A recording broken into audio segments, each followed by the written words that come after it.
কবরের আযাব যদি আমরা দেখিতাম, কবরের আযাব যদি আমরা দেখিতাম, ঘরবাড়ি সারিয়ারে পাগল হইতাম, ঘরবাড়ি সারিয়ারে পাগল হইতাম।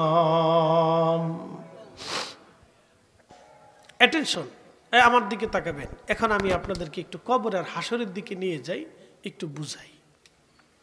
আপনার মৃত্যু হলো, আমার মরণ হয়ে গেল।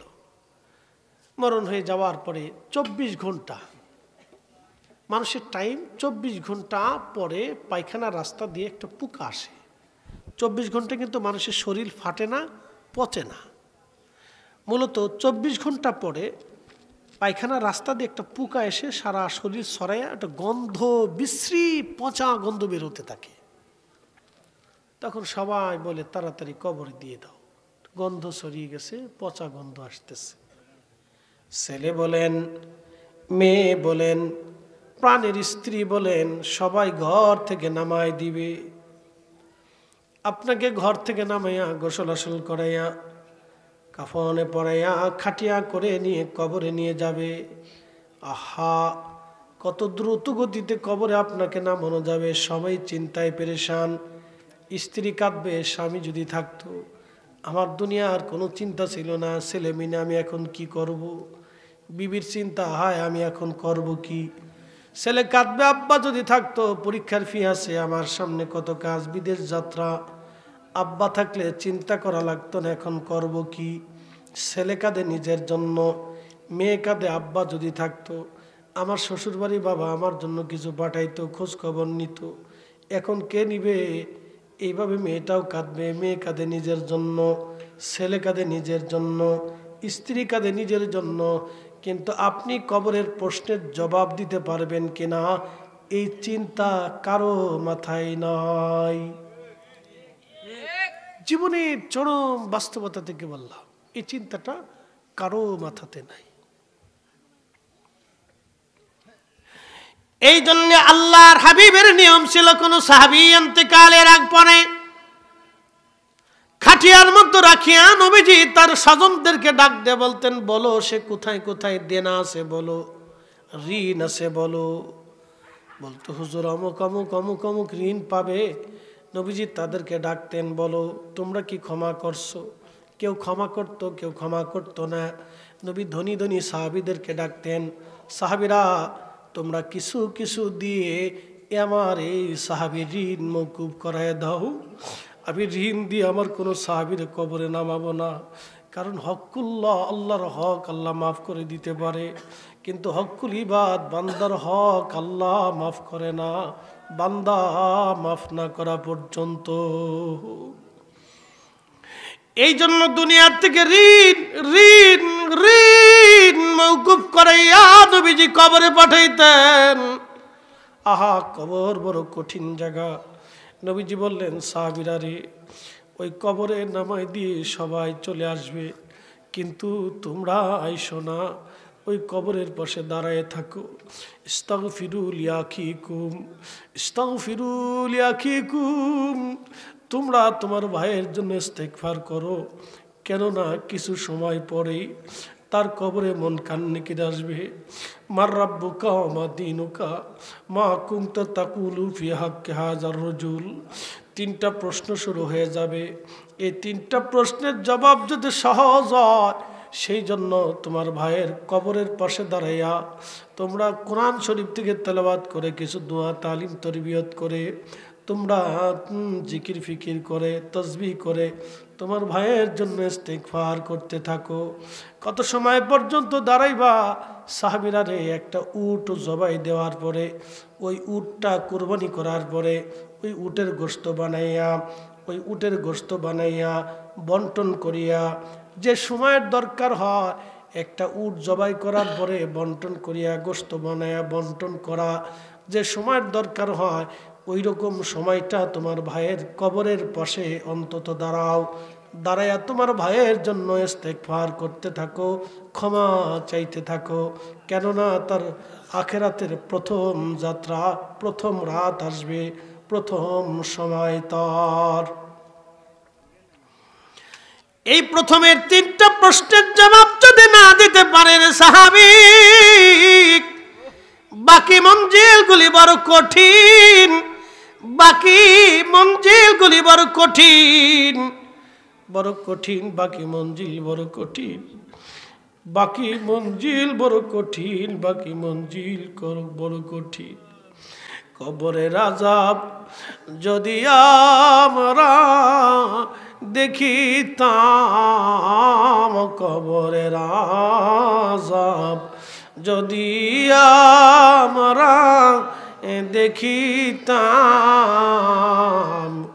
ঘরবাড়ি সারিয়ারে পাগল হইতাম, ঘরবাড়ি সারিয়ারে পাগল হইতাম।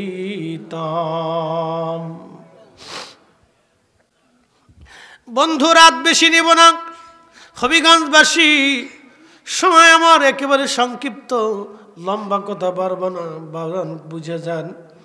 কবরটা বড় কঠিন হয়ে গেল।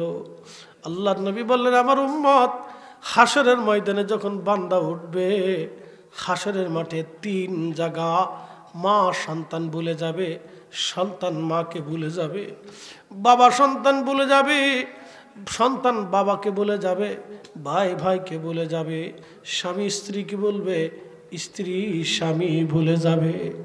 সাহাবীরা বলল, হুজুর কোন 3 জায়গা বলেন ইয়া রাসূলুল্লাহ, হাসরের মাঠের কোন 3 জায়গা? নবীজি বললেন, সাহাবীরা রে, যখন মিজানের পাল্লা চলবে, কার ওজন, গুনাহের ওজন বাড়বে না নেকির ওজন বাড়বে, এই মিজান পাল্লার পাশে এসে সবাই সবার কথা ভুলে যাবে। মিজানের পাল্লার দিকে সবাই ফেল ফেল করে তাকাই থাকবে। সবাই একই চিন্তা, হায় আফসোস, আমার গুনাহের পাল্লা ওজন হয় কিনা, আমার গুনাহের পাল্লা ওজন হয় কিনা। সবাই খুবই চিন্তিত পেরেশান। বাবা ছেলে মেয়ের কথা সব ভুলে যাবে, কিচ্ছু মনে থাকবে না। ওই সময় একই চিন্তা, আজকে কি মিজানে আমার গুনাহের পাল্লা ভারী হয়ে যায়। এই জায়গায় সবাই চিন্তায় পেরেশান হয়ে যাবে। আল্লাহর নবী বলেন, উম্মত সবাই যখন ভুলে যাবে, তখন আমি নবী তোমাকে ভুলব না। একবার জোরে বলা যাবে কি আল্লাহু আকবার? না না, চিৎকার মেরে বলেন না ইয়া রাসূলুল্লাহ। আহা, এই জন্য কাজী নজরুল লিখেছিলেন, আমি যদি আরব হতাম, মদিনারি পথ, সেই পথ দিয়ে হেঁটে যাইতেন নূর নবী হযরত, নূর নবী হযরত। বন্ধু খুব মনোযোগ দিয়ে আল্লাহ নবী ডাক দিয়ে বলতেছে, উম্মত তুমি ভুলে যাব না, আমি মিজানের পাল্লায় দাঁড়ায় থাকবো। ওই সময় আমার উম্মতের নেকের পাল্লা যখন হালকা হতে থাকবে, গুনার পাল্লা যখন ভারী হতে থাকবে, আমি নবী মিজানের পাশে দাঁড়াইয়া পবিত্র কালেমা শরীফ আমি আমার উম্মতের নেকের পাল্লার উপরে দিয়ে দিব। কালেমা শরীফ যখন নেকের পাল্লায় দিয়ে দেব, সাহাবীরা রে, সঙ্গে সঙ্গে নেকের পাল্লা ভারী হয়ে যাবে। হয় না, হয় না, আরো জোরে বলেন আল্লাহু আকবার। উপায় নাই রে, উপায় নাই রে, উপায় নাই, উপায় নাই রে, উপায় নাই রে, উপায় নাই। দয়াল নবীর চরণ বিনে উপায় নাই। আল্লাহুম্মা সাল্লি আলা, হ্যাঁ জবান খোলে।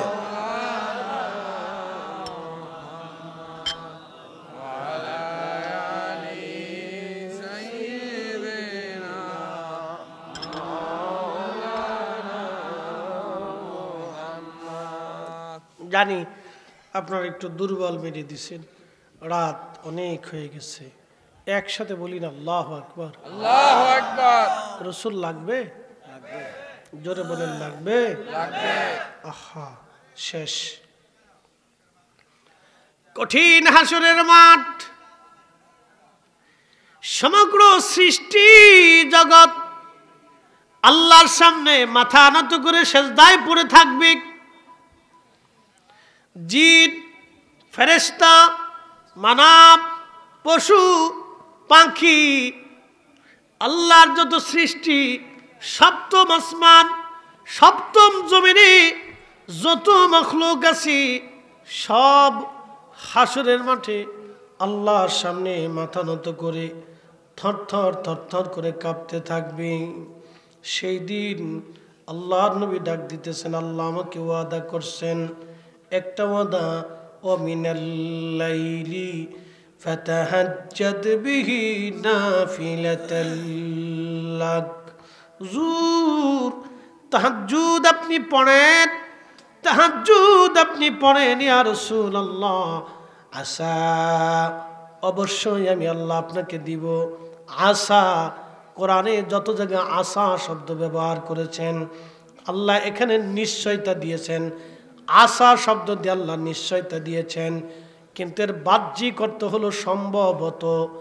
আশা শব্দের বাহ্যিক অর্থ সম্ভবত, কিন্তু আমার রসুলের ক্ষেত্রে যত জায়গা কোরআনে আশা শব্দ ব্যবহার করেছেন সব জায়গায় আল্লাহ রাব্বুল আলামিন নিশ্চয়তা দিয়েছেন। এটা আমার তাফসীরি না, তাফসীর ইবনে কাসির, ইমাম ইবনে কাসির লিখেছেন যে যত জায়গা আল্লাহ আশা শব্দ ব্যবহার করেছেন আমার রসুলের জায়গা, সব জায়গা আল্লাহ বলেছেন অবশ্যই আমি আল্লাহ আপনাকে দেব। আসা আইয়াবআসাকা রাব্বুকা মাকামাম মাহমুদা।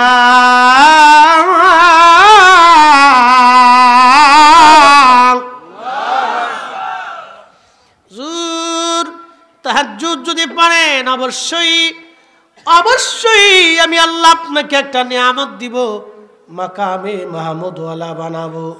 অর্থাৎ আল্লাহর আরশে মোল্লার ডান পাশে আল্লাহ একটা আসন বরাদ্দ করে দিবেন। ওই আসনে নবী বসা থাকবে আর তামাম মাখলুক আল্লাহর সামনে সেজদায় পড়ে থাকবে উইদাউট নবী আলাইহিস সালাতু ওয়াস সালাম। শুধু নবীরা ব্যতীত সবাই সেজদার মধ্যে পড়ে থাকবে। আর আমার নবীজি আল্লাহর আরশে মোল্লার ডানে আল্লাহর বরাদ্দকৃত আসনে নবী বসে থাকবে। একবার জোরে বলা যাবে কি মারহাবা। হাসরের মাঠে ওই দিন বুঝতে পারবেন নবী কি জিনিস। কথা কন না কেন?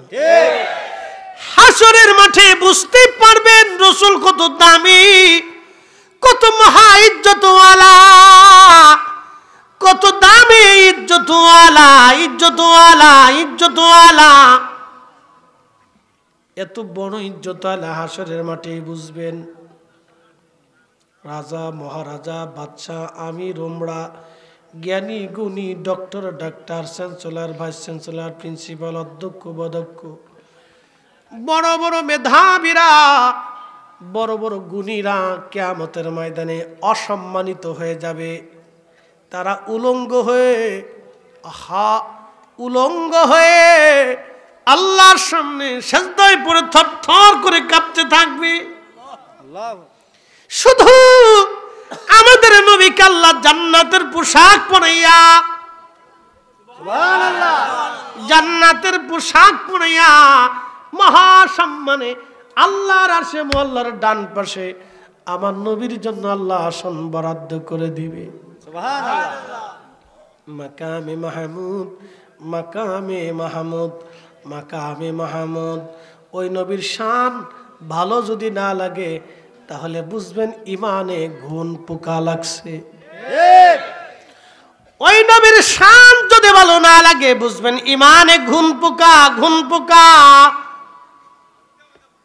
কাঠের মধ্যে যদি ঘুণ পোকা লাগে কাঠ রন্ধনশালার খড়ি হয়ে যায়। কাঠে যদি ঘুণ পোকা লাগে ওই কাঠ দিয়ে শেষ পর্যন্ত চুলার ভিতরে আগুন জ্বালে রান্না বান্না হয়। মুসলমানের ইমানে ঘুণ পোকা যদি লাগে তাহলে জাহান্নামের খড়ি হয়ে যায়। এ জালালাবাদবাসী, আল্লাহ আল্লাহ, নবী সাহাবীরা আমার রসুল পাওয়ার কারণে তারা মাহফিল সাজাই দিয়েছে। আমরা নবী পাওয়ার কারণে মিলাদুন নবীর নামে আমরাও মাহফিল সাজাই। যতদিন বেঁচে থাকব জমিনে রসুলের সম্মান প্রচার করার জন্যে আমার নবীর মিলাদের মাহফিলের কোনো বিকল্প নাই। কথা কন না কেন, ঠিক কিনা? বিকল্প আছে? রসুলের শান বর্ণনার জন্য, শোনার জন্য, জানার জন্যে